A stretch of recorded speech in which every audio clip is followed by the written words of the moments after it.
డబ్బు, అనారోగ్యం, ఉద్యోగం, వ్యాపారం, అప్పులతో బాధపడుతున్నారా? మీకోసమే లాంచ్ యువర్ ఫ్యూచర్ ప్రోగ్రామ్.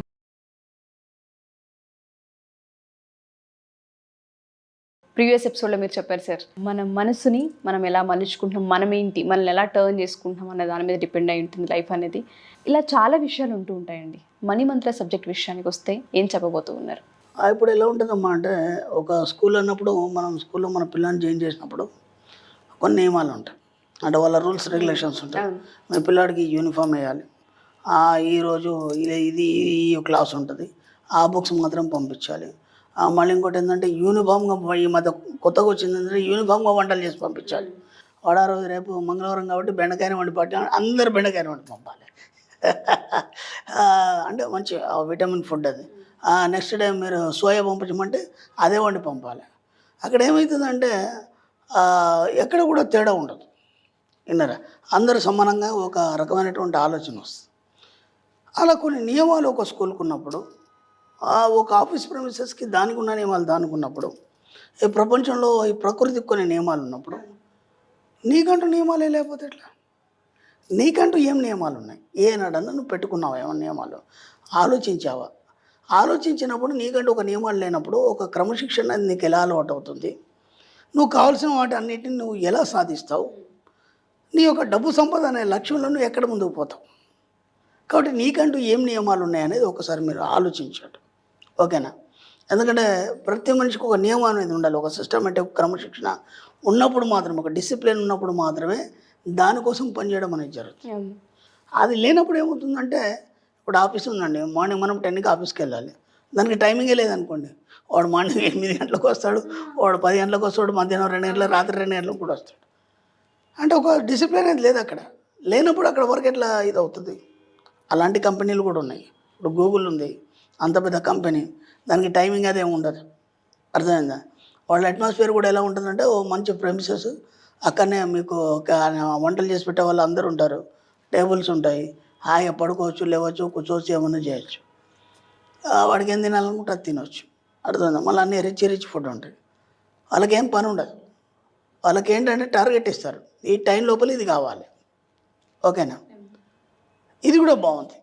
కాకపోతే అక్కడ కూడా ఒక డిసిప్లిన్ ఉంది. ఏముందంటే ఈ టైం లోపల నాకు వర్క్ ఇవ్వాలనేది. అర్థమైందా? ఈ టైం లోపల వర్క్ ఇవ్వాలని. అలా ప్రతిదానికి ఒక నియమం ఉంది. ఎంత లేదని ఒక నియమం అయితే ఒక పాయింట్ అయినా ఉంది. నీ జీవితం కోసం నువ్వు చేసుకున్న నియమాలేంటి, నువ్వు పెట్టుకున్నవేంటివి ఒకసారి ఆలోచించండి. అవి ఎంతవరకు అమలైనాయి? చాలామంది నియమాలు పెట్టుకుంటారు. ఎప్పుడు పెట్టుకుంటారు? డిసెంబర్ 25 నుంచి 31 వరకు పెట్టుకుంటారు. అది ఎక్కువ జనవరి 1 వరకు మాత్రమే పనిచేస్తుంది. తర్వాత మళ్ళీ కనిపించదు. అది అర్థమైంది? అలాంటి నియమాలు పెట్టుకోకండి. అలాంటి నియమాలు పెట్టుకోండి. మీ నియమాలు ఎలా ఉండాలంటే మిమ్మల్ని శిక్షించే విధంగా కూడా ఉండాలి. ఎందుకంటే అలా నువ్వు కఠిన నియమాలు పెట్టుకున్నప్పుడు మాత్రమే నువ్వు ఒక బంగారంలాగా తయారవుతావు. అర్థమైందా? ఇదేంటి నేను ఇంత స్ట్రిక్ట్గా పెట్టుకుంటే ఎట్లా అంటే, ఎస్, కొన్ని సాధించాలన్నప్పుడు కొన్ని పెట్టుకోవాలి. ఆ నియమాల్లో మొట్టమొదటి ఏంటంటే, మన సబ్జెక్టు డబ్బు కాబట్టి నేను 6 నెలల్లోన 1 ఇయర్లోన నేను ఇంత డబ్బు సంపాదించేస్తాను. ఫస్ట్ నియమం. ఎందుకంటే మన కాన్సెప్ట్ అది కాదు. మనం ఎటు తిరిగినా మనం ఆవు కథకి వస్తాం కదా.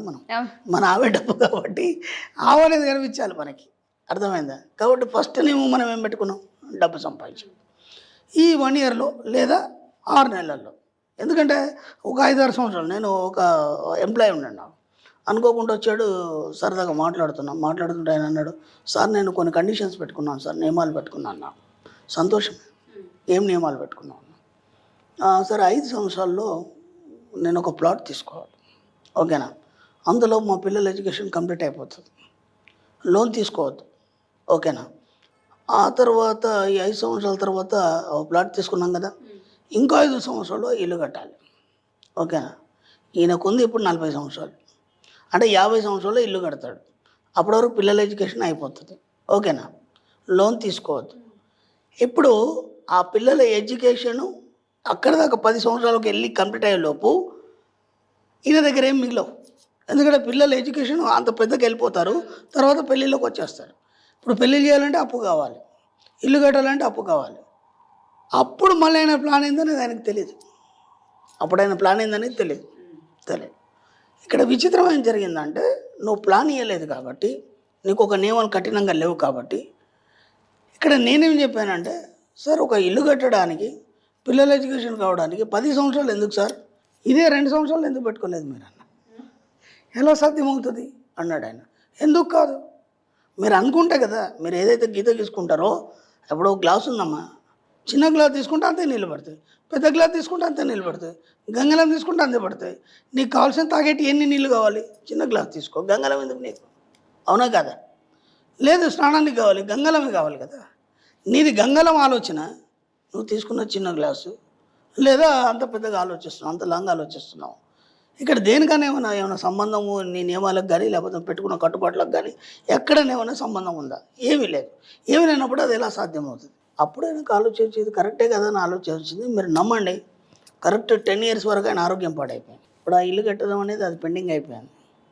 లోన్ తీసుకోవాల్సి వచ్చింది, పిల్లలకి కనీసం అవసరాలు తీర్చాలి, దాంతో లోన్ తీసుకోవచ్చు. ఆయన చచ్చేదాకా లోన్ కడుతూనే ఉన్నాడు, ఆయన చచ్చిన తర్వాత పిల్లలు లైన్ కడుతున్నాడు. అంటే ఆ నియమాలు అనేటివి నువ్వు కఠినంగా తీసుకోలేదు, చాలా లాంగ్ టైం ఇచ్చావు వాటికి, కాబట్టి అంత పెండింగ్ అయింది, అది సాగుతూ వచ్చింది. ఇప్పుడు మనం ఏం చేయాలంటే ఆ నియమాలను పెట్టుకున్నప్పుడు దానికి తగ్గట్టుగా నువ్వు స్ట్రిక్ట్గా ఉండాలి. దానికోసం నువ్వు ఏమేమి చేస్తావు, ఎక్సర్సైజ్ కూడా అవసరం, నియమం పెట్టుకోవడమే కాదు, ఎక్సర్సైజ్ కూడా అవసరం. ఇప్పుడు మనం ఏమనుకుంటున్నా, నా బాడీ స్లిమ్ కావాలని నేను నియమం పెట్టుకున్నాను, నేను డైటింగ్ చేస్తాను, డైటింగ్తో పాటు ఎక్సర్సైజ్ చెప్తారు కంపల్సరీ డాక్టర్, అర్థమైందా? నేను డైటింగే చేస్తున్నా అంటే స్లిమ్ కాదు కదా, దాంతోపాటు ఎక్సర్సైజ్ చేసినప్పుడు ఫిట్ అవుతుంది బాడీ. లేకపోతే ఏమవుతుంది, నువ్వు స్లిమ్ అవుతావు, పొట్ట వేలాడుతుంది, అర్థమవుతుందా? కాబట్టి ఆ నియమాలు అనేటివి పర్ఫెక్ట్గా ఉండాలి. మీరు పెట్టుకున్న నియమాలు, సమయము, ఈ యొక్క భావన, ఇవన్నీ కరెక్ట్గా ఉన్నప్పుడు మాత్రం మీరు ఆ సమయం లోపల ఆ భావనలతో పాటు మీరు అనుకున్న నియమాలన్నీ సాధింపబడతాయి. ఇప్పుడు ఫస్ట్ మనం డబ్బు అనుకున్నాం కదా, ఓకే.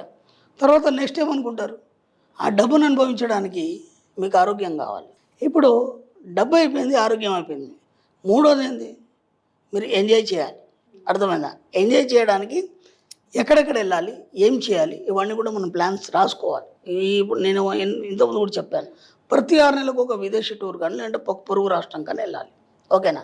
దానివల్ల ఏమవుతుంది, మనకి అక్కడ సంస్కృతి సాంప్రదాయాలు మనకు అలవాటు పడి నాలెడ్జ్ అనేది పెరుగుతుంది. ఎప్పుడు ఒకే కుపస్థ మండుకంలాగా మన ఇల్లు ఫ్యామిలీ కాకుండా ప్రతి 6 నెలలకు కొత్త ప్రదేశానికి వెళ్ళాలి. ఇలా ఒక్కొక్కటి ఒక 10 నియమాలు రాసుకోండి. 10 నియమాలని రోజు చెక్ చేయండి. దీంట్లో ఎక్కడ నేను తక్కువ చేశాను, ఎక్కడేమి మిస్టేక్ చేస్తున్నాను, దాన్ని ఎలా సరి చేసుకోవాలి.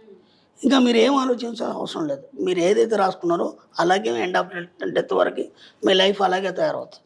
ఫస్ట్ ఏం రాసుకున్నారు, డబ్బు రాసుకున్నారు. అది ఎప్పుడైతే రాసుకున్నారో ఎండ్ ఆఫ్ డెత్ వరకు అంతే పుష్కలంగా ఉండాలి, మీకు అన్ని సమయాల్లో అంత పుష్కలంగా అందాలి. దాన్ని ఇమాజిన్ చేయండి, ఓకే, అర్థమవుతుందా? 2, ఆరోగ్యం కూడా ఎండ్ ఆఫ్ డెత్ వరకు అలాగే మీకు సపోర్ట్ చేయాలి. ఇది ఒక నియమం. దీనికోసం ఖచ్చితంగా ప్రతిరోజు ఒక అరగంట వ్యాయామం కానీ లేకపోతే ఎక్సర్సైజ్ కానీ యోగా కానీ ఏదో ఒకటి చేయాలి, అర్థమైందా? తర్వాత మూడోది ఏంటి, మీ ఎంజాయ్మెంట్. ఈ మూడిట్లో ఏది తక్కువ రాదు. మీరు అనుకున్న నియమాల్లో ఖచ్చితంగా ఈ 3 పెట్టుకోండి, అనుకున్నట్టుగా మీరు సాధిస్తారు. మీ నియమాలు పర్ఫెక్ట్ పనిచేస్తాయి. పనికిరాని అన్నీ ఏదో రాసుకొని నేను ఇలా ఉంటాను, అలా ఉంటాను, అదవుతాను, ఇది అవుతాను, అవన్నీ కాదు. జస్ట్ ఈ 3ని మాత్రం పర్ఫెక్ట్గా చేసుకోండి.